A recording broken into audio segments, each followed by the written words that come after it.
Everyone, I hope you're having an amazing day. So in my last episode, I talked about Apex collection data type, right?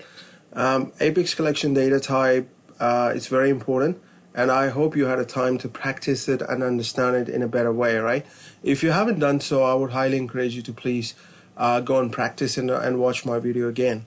And so that marks the completion of the data type, the basic data type we should know, right, before we proceed further to the decision-making statements today.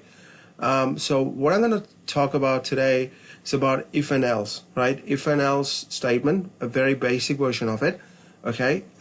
So before I start demonstrating what if and else is all about, and I would highly encourage you to please register for an org if you haven't done so. Please do not practice it in a customer sandbox. It's not a good way to learn stuff, right?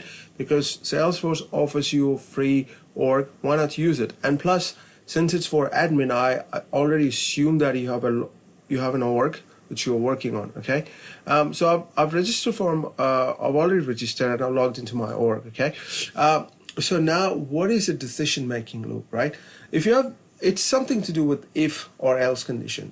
So if you have already worked with formula fields, right, then you would already know there is something called if condition, if expressions, if logic, right? And so it's pretty much similar, right? But the syntax is a little bit different, and I'm going to explain to you how it works. So for those of you who do not know what decision making is about, let me give you a very simple example. That's exactly what we're going to do, implement via code, right? Let's say I tell you, right, I tell you a condition, right? If it's going to rain, right, then we're not going to do, let's say, okay, let's forget about it. What I'm going to say is that if it is sunny, okay, then we're going to do barbecue, and please bring your own beer, okay? However, if it's not going to be sunny, if it's going to be a rainy season, right, then unfortunately we're not going to do barbecue, and we have to cook our meat in an oven, right? So you see the decision-making statement? If it's not rainy, right, then we will be doing a barbecue, right? And then I would highly expect you guys to bring your own beer, right? Bring your own, okay? And please bring your own meat as well, okay? But if it's rainy, then we have to cook the meat in an oven. So see the decision? So decision changed. So if it's rainy, then we won't be doing barbecue. If it's not rainy, we will be doing a barbecue. So that is how the decision making works. And the similar logic we have to implement in Apex as well. So Apex has a similar logic. You can use if else for implementing it. As I said, programming language is similar to a human language, or like a French or Japanese or Hebrew or Sanskrit or whatever, right? So programming language have these decision-making syntax, right? If else. So that's exactly what we're going to do today. So I hope that is clear for you guys, right? And I promise to make it very simple, right? Today we're going to cover only the basic aspect of it, right? There are a lot of complex way you can implement if else if, right? I just don't want you guys to get confused, okay? So we'll stick to very simple stuff today. So first thing first, I'm going to take you to our developer console. The way to developer console, I'm pretty sure everyone knows how to do that right now, right? So go to this gear cog icon, okay? Go to developer console. Nice and easy, right? Pretty interesting. So let me clear all this garbage here. Yeah, okay. And as usual, we're going to do debug, right? I could have done pretty much by going to new and create new Apex class, but I just don't want to touch the classes now, right? Till I cover object-oriented concept. Because you might wonder what the heck it is class and what is that and this and that, right? I just don't want you guys to get confused at this point of time, okay? So we're going to stick to a very basic way of testing our code. The way to do it, debug, execute anonymous window. Nice and easy, okay? Right, so as we discussed, we're going to implement one scenario, okay? So we have to check if it's rainy. If it's rainy, then no barbecue. Else, we have barbecue, okay? Nice and simple. So for that, we need two things, okay? The first, we need to have a variable, okay? And we will declare a variable of Boolean type, because any decision making, you think about it, decision making, right? Even if you think about from a human language perspective, it's similar like a Boolean condition, right? If it's rainy, right? It's like a yes or no answer, right? If I ask you something, is it gonna rain? Yeah. Is it raining outside, right? You say no or maybe. There's no maybe. I will ask you, what do you mean maybe? Look outside. Is it raining or not, right? So the similar way, we're gonna implement a variable called is it raining, right? And we will put it as a Boolean variable, okay? And the second thing, we have to assign a value to a variable. You can put true or false, right? Okay. So nice and easy. Let's start from the very basic, okay? The first thing, we need to declare a variable, okay? So we're gonna do Boolean, okay? Then we're gonna put is it rainy, okay? That's our variable. Now the second thing, we have to assign a value to this variable, okay? So you're gonna copy it, and we're gonna put it as true. As you know by now, that Boolean only accepts true or false. It will not accept any other variable, okay? Now let's write our decision making. So decision making, you implement an Apex using if-else condition, okay? So let's start with the first part, if, okay? So this is how we write if. Now you start with the bracket and ends the bracket. In between you write your logical expression.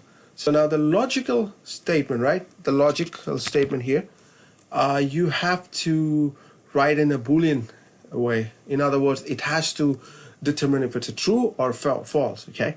So what I'm gonna do, I'm gonna copy this variable and I say if equals to true, okay? So what I'm doing right now, I'm checking whether the value of this is equal to true or not, okay? Now you might wonder why I put double equal here, right? All right, I'll explain to that. So if you put a single equal sign, right? So that means you're assigning a value to a variable or something, okay? But if you put this double, right? That means you are actually comparing to see whether one variable equals to another. Value of one variable equals to the value of another variable. In this case, you're checking whether the value of this equals to true or not, right? So if you do something like this, right, it will not work, because in this case, the code will assume that you are assigning the value of true to this, which is not the case. Here we are not assigning, we are comparing it. Okay, so we have to put double, okay? Now, as I mentioned, I have to put a statement, right? If it's rainy, then what, okay? So you have to put in between the brackets. In some language, you can put as begin and end. Like for instance, if you use Pascal before, right? So they use begin and end. It's more closer to English rather than compared to any other programming languages out there. So, so in this case, you have these two brackets here, okay? And then here you write the code. So as usual, so you're gonna do system.debug. Okay, so we're gonna cooking meat in the oven, okay? So I will say, not meat, venison meat.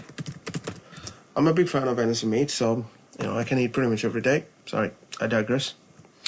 Okay, so you can pretty much end your code this way. That means to say, all right, you know what? It's raining, so I'm not gonna do anything. So we don't even have to worry about other decision, right? What happens if it's not raining? Like if you're gonna have a discussion with your mate, look, if it's raining, we're not gonna have barbecue, okay? Then if someone asks you, what happens if it's not raining? Well, I haven't thought about it. So in that scenario, you can end your code here. But if you wanted to cater for a scenario where you are thinking, what happens if it's not rainy? Let's go ahead with the barbecue. So you have to cater for the scenario as well. So that's how you put else, right? Else condition here. And then you write a code here. It's just, let's do barbecue, okay? So what happens, let me show you how it runs, okay? So when a code gets executed, it comes here first, okay? So it creates a variable, is it raining? Then it assigns the value to this, okay?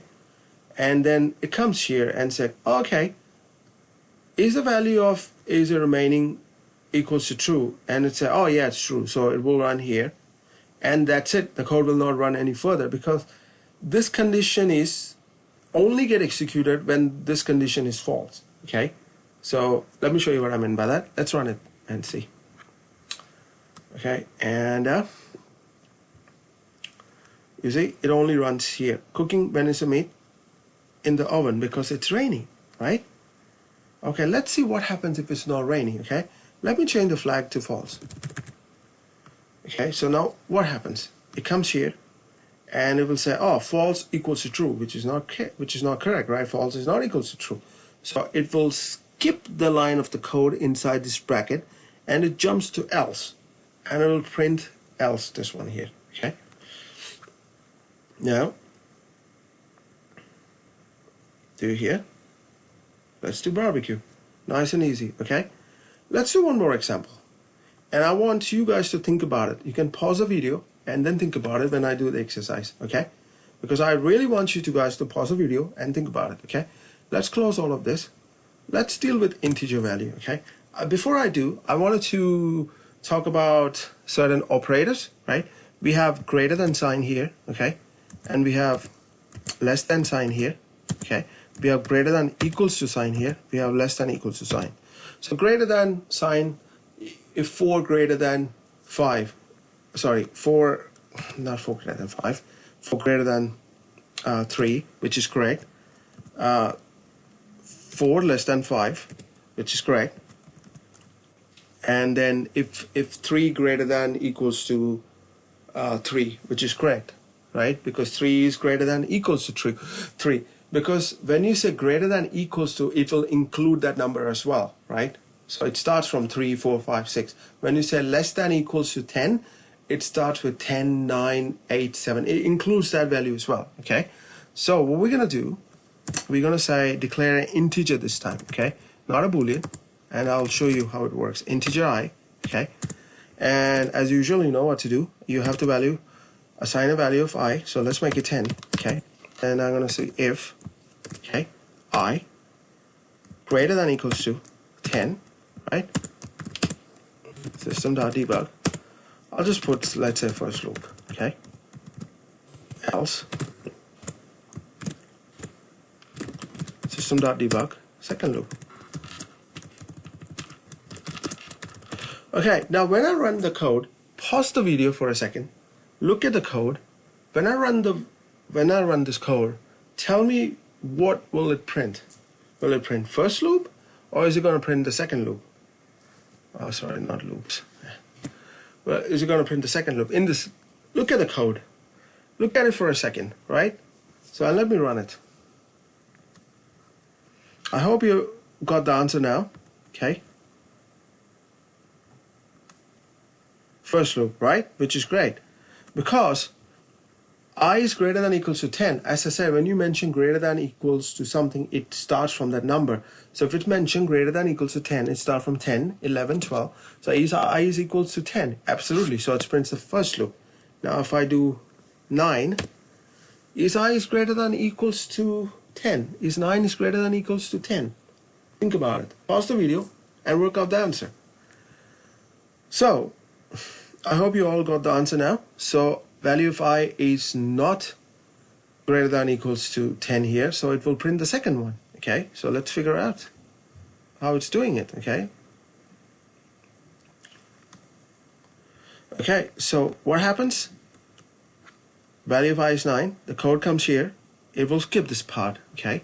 So it comes to this one, so that's why it's printing the second loop, okay?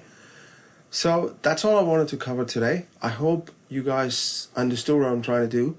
And if you have any questions or any comment, please, if you have any questions, please put in the comment section below, right? And so next time what I'm going to do, I'm going to do a little bit more complex, like, you know, if, else, if, right? And else. And I'm going to do and or operators as well, because, you know, in your day-to-day Apex programming career, you might encounter a complex scenario where to make a decision, right? So you need to know all this stuff, right? So, but I wanted to make you guys comfortable first before we embark on a complex journey, right? That's how I wanted to teach. I just don't want you guys to overwhelm it. I want you guys to practice it, read about it, think about it, dream about it. Because if you are serious about it, I hope you dream about it as well, right? And my main aim is to make you guys an